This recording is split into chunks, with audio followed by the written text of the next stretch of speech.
Networking.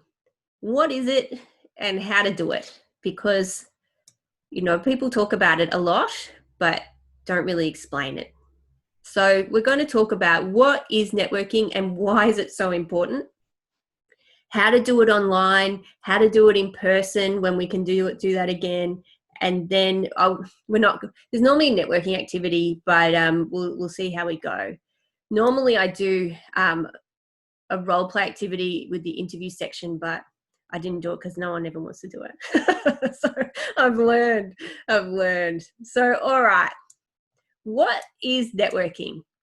It's about building professional relationships in a nutshell. That's all it is, and making contacts and positive contacts. So the relationships that you make when you're networking are usually give and take. So you don't go into the building of these contacts and connections trying to get anything. So what a mistake a lot of people make when they're networking is they see they look through the eyes with dollar signs. So they see everyone as a prospective customer, and you can tell. Like, it happens on LinkedIn. I think it happens on LinkedIn to me a few times a week, where someone sends me a connection. Next thing you know, they're in my DMs trying to sell me something.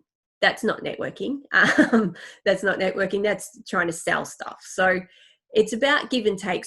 But you don't go into the networking relationship looking for anything. You're just looking to build relationships with other people.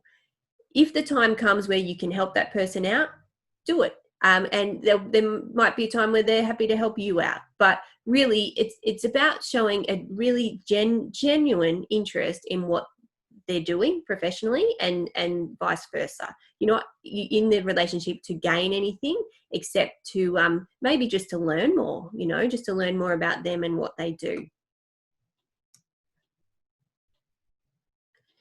Why networking is important is because of a thing called the hidden job market.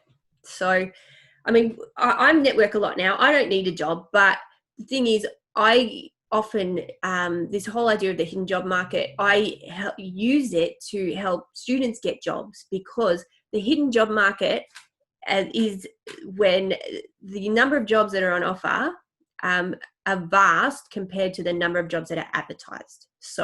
So much employment goes on just through connections and who people know. So you've heard that saying, it's not what you know, it's who you know. And that actually is very true, although what you know helps, definitely.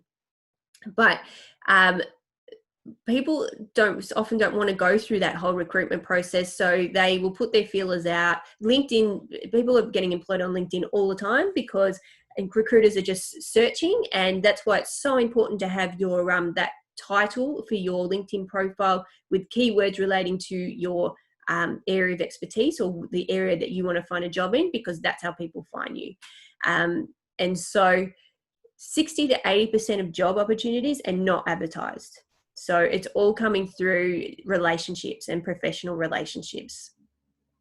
And that's why it's so important to start building this network now. So I'm still friends with people I went to university with when I did my undergrad, and they are now managers and heads of companies and all doing all sorts of things all over the world, but they now have are in positions where they can employ people. So it's really important to build your connections now with each other while you're at university, and to go to things like industry events. So there's a lot of online industry events now.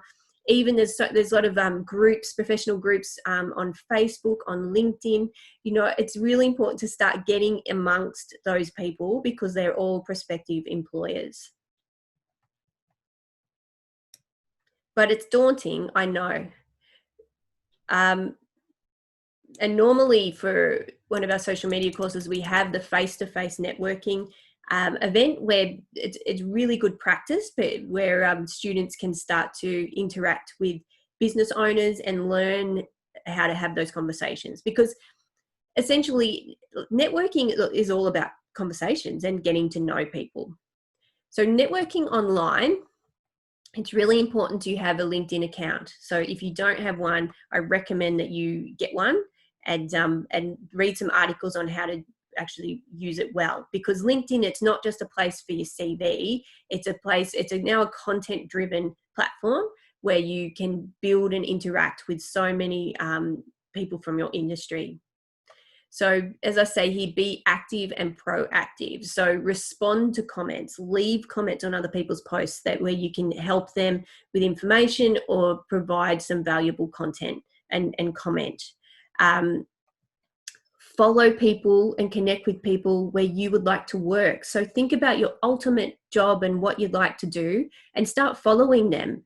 And not in person, that sounds creepy, but follow them on social media and interact with their content. By doing that, you're really going to learn a lot more about them as well. But you also, if you want to work in social media, you need to be active too. So you need to be active on a range of platforms so that you can show your expertise on those platforms.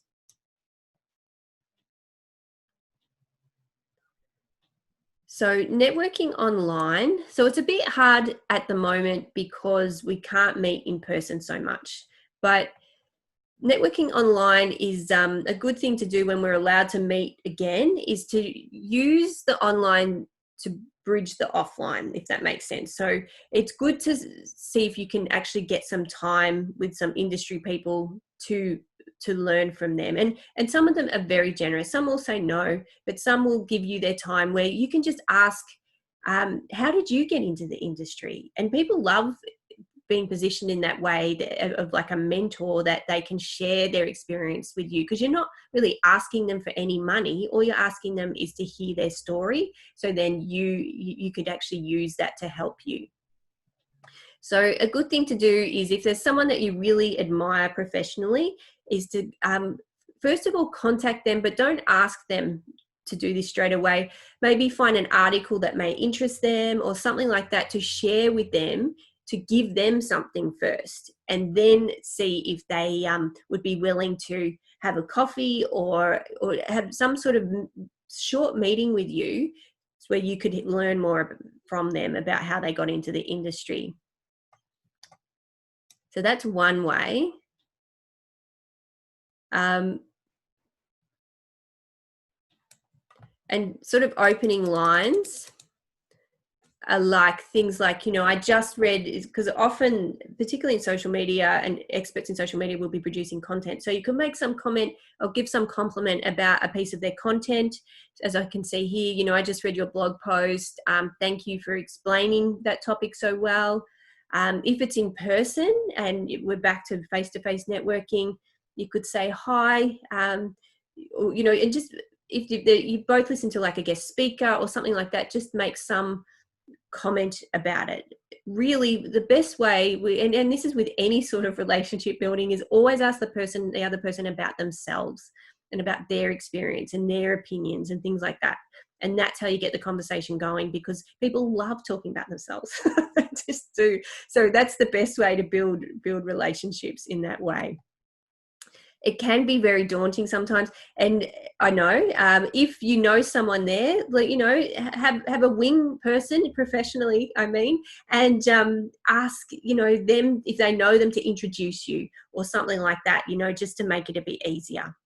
It's good to have a business card when we're allowed to do that again, or even ask for theirs, because then you can look them up on LinkedIn later. So in face-to-face, business cards are still used, but although at this time I'm not sure if that will be allowed with the sort of our current restrictions, but if it's online, look them up on LinkedIn and then add them. So questions to ask when you're networking in person could be something like, what do you enjoy most about running your business? If you find out what business they're in, ask them a question about their business or about their job or the company that they work for, and just find out, what they like about it. And then the next day, again, if you're sending a LinkedIn request, send a message with it. Don't just send them some random request, and remind them that you chatted the day before, and give them something. So as I said, find an article or a blog post or something like that that you think might be of interest to them, and then say, hi, thank you for the chat, or it was really nice meeting you wherever it was yesterday. I thought you might like this article, and then send your name along with the request. Because it just shows that you're very thoughtful, and you actually listened to what they were talking about, and found something that might be of value. It's all about providing value. So now the activity is, what do you think are some of the questions that you could, because again, it can be quite awkward if you're not used to just having conversations with people you haven't really met before. So what if you're just, for example, you're at a networking event and you're chatting to a business owner that you've never met before, but they may be looking for someone to help with their social media. What are some of the questions that you could ask to keep the conversation going rather than it becoming a bit awkward and quiet? Does anyone want to share some?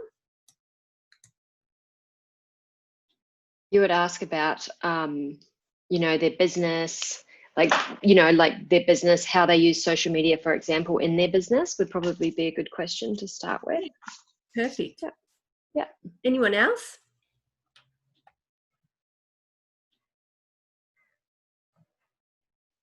No. Does anyone have any advice for networking apart from what I've shared?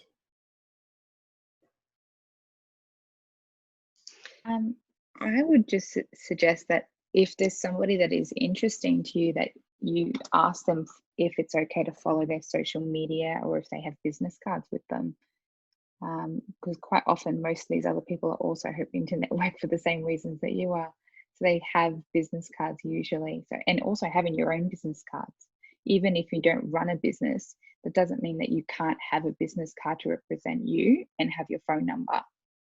Yeah, absolutely. But just be careful with the current COVID situation, because I'm not sure how we can do that at the moment. But yeah, it's always good to have a business card. And even when we run like the social media networking event in person, I create business cards for the students who don't already have them, because they're still used. They may seem quite archaic, but they're still used. But the main thing is that next day with the business cards, you follow up online on LinkedIn or follow up in some way.